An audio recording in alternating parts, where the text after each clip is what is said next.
It was the hottest week in the UK. This place, my studio, turned into a sauna basically. All I could think about was a nice cold beer on the beach, right? So I built one, right here in the studio. Let me show you how.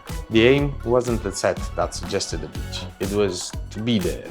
The vibe, the sun, the sand, that perfect cold beer moment, all together in one project. From my glass collection, the Corona stood out, and to give it an extra punch, a lime splash in slow motion felt like the perfect move. I opened some sandbags, poured the sand onto a table, and built my mini beach from there. Then the trial and error process came in, shifting the glass, testing angles, swapping backgrounds and props. At first, it looked like a pile of sand with a glass stack in it. Lighting was pretty straightforward.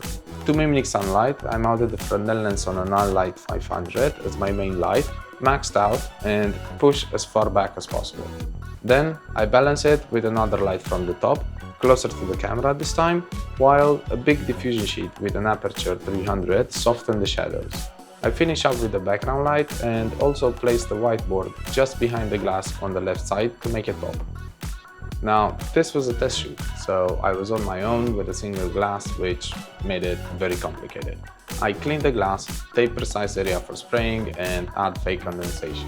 One touch by mistake, you start all over again. And yep, that happened more than once, so I repeated this process more times than I could count, in both stills and motion. Eventually, nailed it. The picture is shot using my 5DS with a 135 tilt and shift lens.